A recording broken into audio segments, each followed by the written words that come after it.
Hi, my name is Taylor Orzo. I'm a junior at the University of Mount Union, and this presentation is for Bio 215G.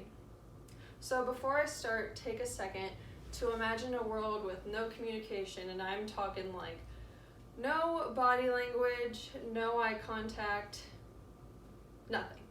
So I'm pretty sure that's hard to do because there would be no structure, no relationships, no intelligence, etc. So now I ask you to think of how we progressed and what came first. Did we communicate with like gestures, symbols, pictures? Well, I'm going to explain these events and why we should care. So why we should care, first of all. Think about the effort it took our ancestors and people of different locations to come up with their own languages, their own signs and symbols, and how many years of evolution that's created to now. Well, today we can speak using GIFs and emojis, text messages, short texts like BRB. So this leads to my question: have we progressed one step forward, two steps back, thinking of the effort it took them to create these languages, and now we're shortening them and communicating through pictures and emoticons again? This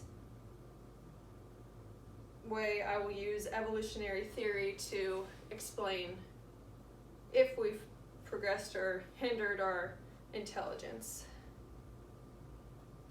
Real quick, I would like to provide a roadmap of my presentation so you can get an idea of what we'll be doing. So first I'm going to describe the origin of communication, then I'm going to talk about communication technology, the problems with communication technology, and I'll compare how two different cultures use communication technology using evolutionary theory, and then I will go to my conclusion.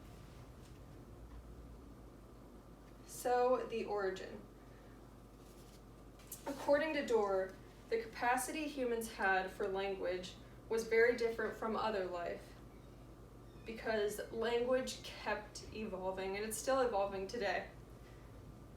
Charles Darwin stated, "The formation of different languages and of distinct species and the proofs that both have been developed in a gradual process are curiously parallel." So if you think of the first human beings, they had to be collaborative. Think of, for example, lighting a fire, communicating how to light a fire, why we're lighting a fire, what a fire will do for you, or hunting and gathering. They had to be collaborative and communicate in some form to complete these ADLs, activities of daily living. And it is believed the first forms were imitation. So imitation as in eye contact, facial expressions, body language basically.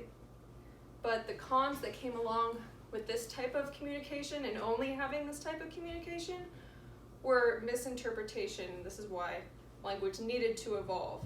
And another issue, according to Dorr, was you could not describe using body language what something you were imagining or a mind experience.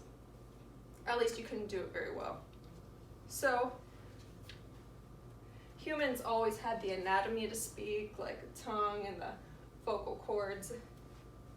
So it started out with utterances, short utterances, which came to be words, then phrases, sentences, so on. And we're still evolving, like I said earlier. And by that, I'm talking about things like slang or new technologies. And when I say technologies, I'm talking about a lot of different mediums, such as paper, pens, and then letters, stone.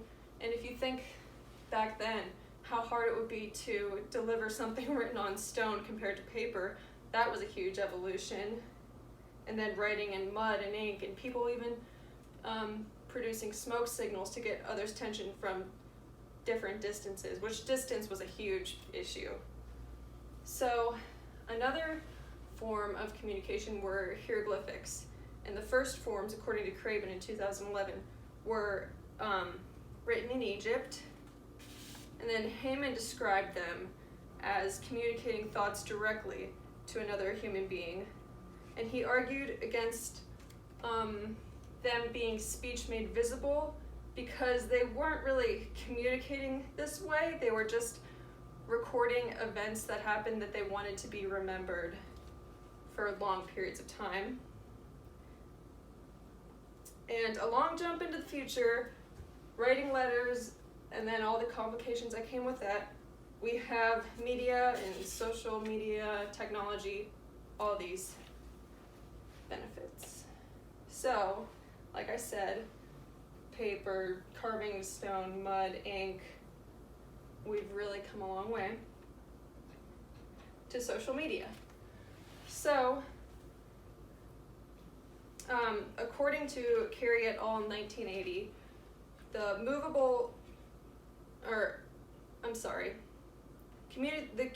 first communication revolution was from China with the movable typing printing. And now we also have, things like Apple News, Google Translate, emails. If we don't know a song that's playing and we really like it, we can use Shazam, and in a second we can find out what that song is and send it to people if we want to. Family member contact, if there's an emergency in your family, you can instantly text other family members to let them know. And like I said with Apple News, any emergent news, immediately. But talking with no words, using GIFs, like I said earlier, graphic interchange format, or emoticons, how well does that express emotion compared to words? But for now, let's focus on the benefits of, benefits of technology. So, especially now with coronavirus going on, telemedicine, according to Hearst in 2016, is a huge, huge benefit because people have video and audio to communicate with healthcare workers. They preserve their time. It's easier to get an appointment, and co-pays are avoided most of the time.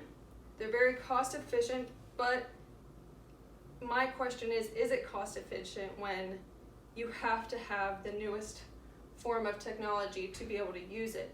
That's the only issue, is to be able to use social media and email, all the forms of communication technology. You have to have almost the newest technology for it to be efficient.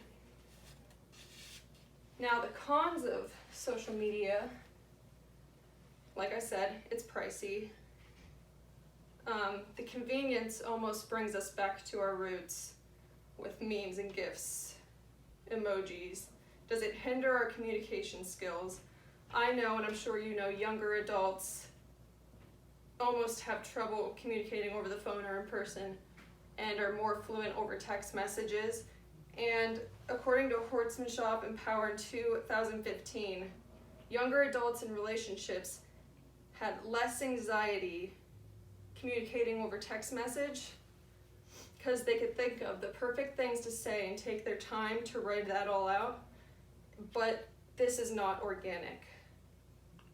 And Gonzalez did a similar study, and there was a correlation between talking over text and self-esteem. So your self-esteem's higher when you're behind the screen rather than in person with somebody.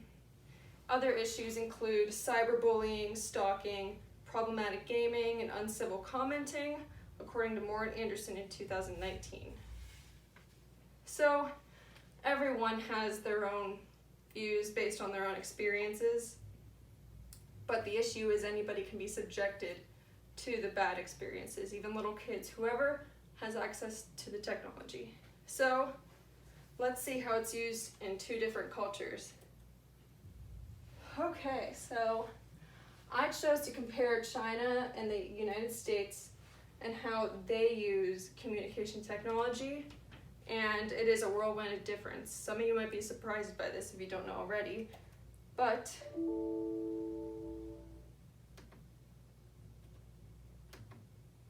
China, they have a very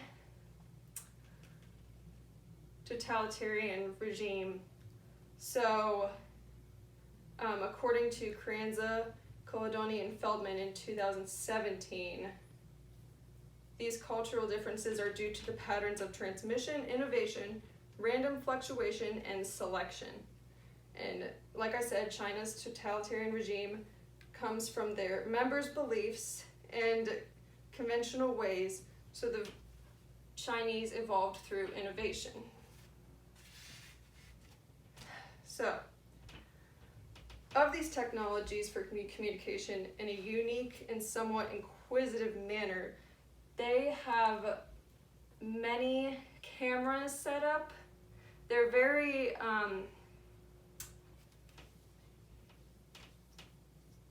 involved in their citizens' lives. They definitely supervise everything that goes on technology-wise. So they have high regulations of their telecommunication. The government oversees all telecommunication to ensure certain things are not being said. So that's like opposition of fundamentals of the Constitution, principles, anything that compromises state security, ethnic hatred, etc., according to an article I found in 2016.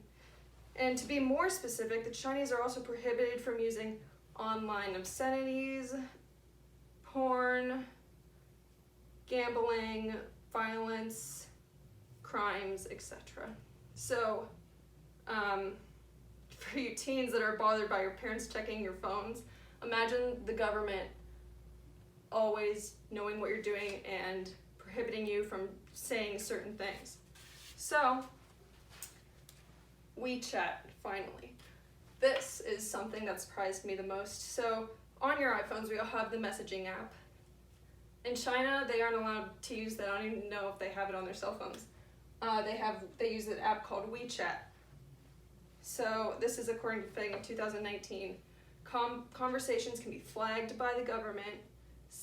All conversations are saved in a database. And it's tough for them not to use WeChat because just like us, they want to stay in the loop and communicate with their families, especially if they're overseas. So in America, I'm sure you know how we use communication technology, but we are a democracy. We do not have censorship. Our media focuses on our algorithms, and America's mindset is that we need to keep up. We need to keep up with the latest news, the latest technology, latest TikToks. Not me. And that's, like you see here, we're all invested in it, and they feed off that social media. Like, you mention something, sometimes I've noticed this, you mention something that you want, the next thing you know, you see it in an ad on Instagram or Facebook. So that's how America uses technology. A lot for advertisements. Yeah, I'd say advertisements the most. But yeah, similar with China, staying in the loop, you need the newest technology. And I know people who post pictures, and if they don't get what's considered enough likes in a number of minutes, they'll delete it.